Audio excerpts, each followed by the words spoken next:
Hi everybody, and it's welcome to today's talk. It's the 3rd of March 2022.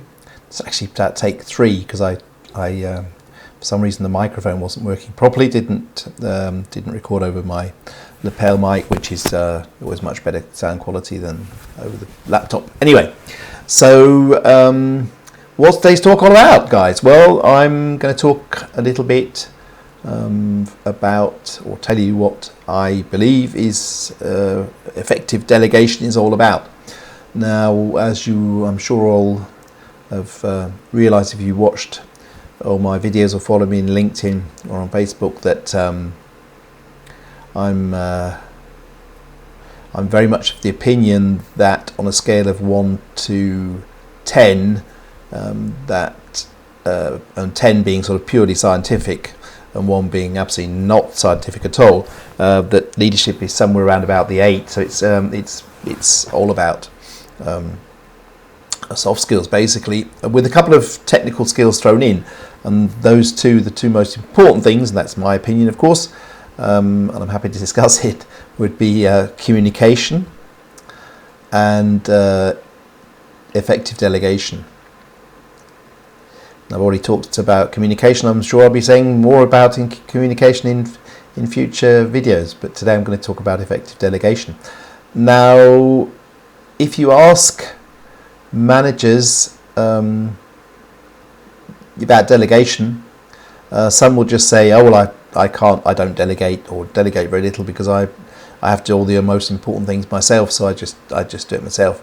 It takes too much time to teach somebody how to do that task, so it's more effective if I do it myself." And of course, they're missing a trick there, because one of the best ways to grow your team is to let them take on new tasks, support and coach them through those, and then they grow, which is what you're basically about as a leader, growing the growth of your team as personalities and as and their skill set.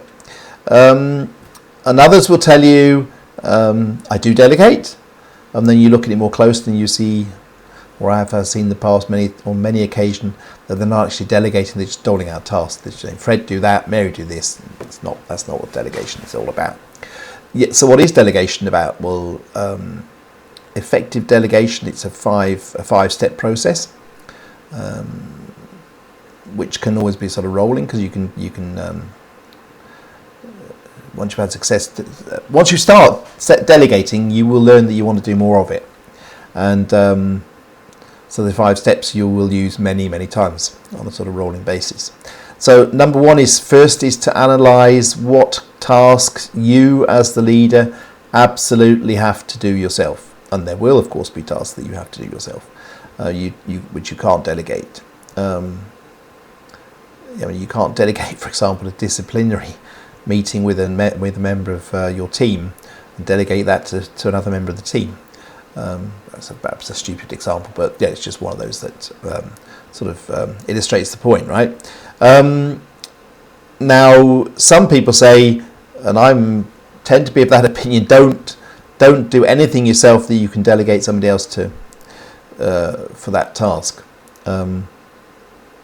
And a lot of managers I see do just try to be superheroes and take on far too much themselves. So first, you've got to analyse what task you absolutely have to do yourself, and then through that you go to number 2, which is define the task that you want to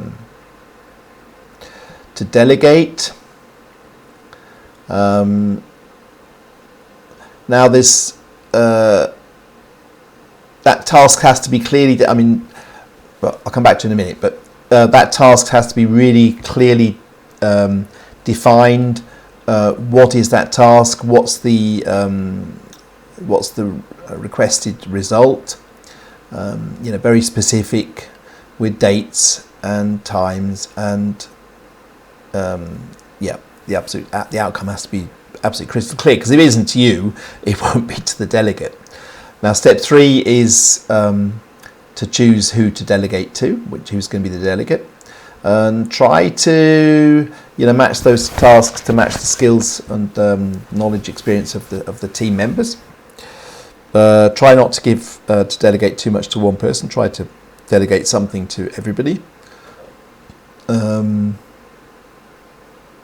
and make sure that that delegate has the required skills, but also the capacity to complete that task. Now, in some places you'll read numbered that 2 and 3 are the opposite way around, but in my experience, I prefer to define the task first and then choose the delegate. Because if you choose the delegate and then you realise the task doesn't really suit that delegate, I mean, you do the two more or less together anyway. But that's the way I do it.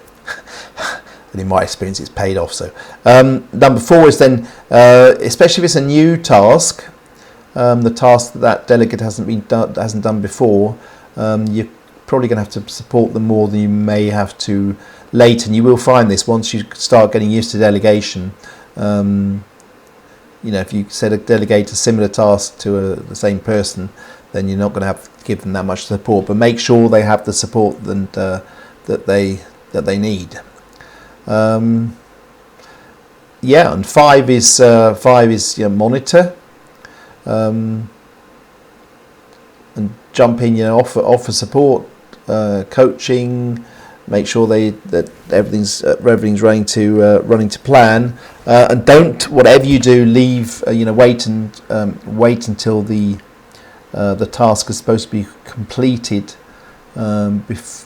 without any chances to give feedback or any monitoring. Now that's not to say you should micromanage. You certainly should not micromanage, but you should. You can, if the task is going to be something quite a large task, which with a long duration, then it might well be worth setting milestones, setting up a meeting just to a status report, check-up report, how far they're getting on. Don't wait till the deadline, because that can cause problems. So that's it. Basically, it's a five pretty simple, straightforward steps. Takes practice, but once you do practice, you will see that your team does grow, because it's showing respect to your team as well. It's giving them the opportunity to learn new skills, to gain more knowledge. So there are advantages in it to not just to you, because you won't have to be the superhero, but also to your team, and of course the organisation. You're growing your team members, so they become more skillful, more valuable to the organisation. So effective delegation is certainly a good idea. If you'd like to talk about effective delegation or any other anything else about leadership, please feel free to contact me by clicking the link below. If you'd be very happy if you've liked this, please hit the like button. If you'd like to subscribe to my channel so you get notification of when the next videos are going to be posted. I'm posting daily, work days Monday to Friday, excluding holidays. And and if you'd like to share with somebody else you think might profit from this, then please feel free to do so. And I'll see everybody again tomorrow. Cheers, bye for now.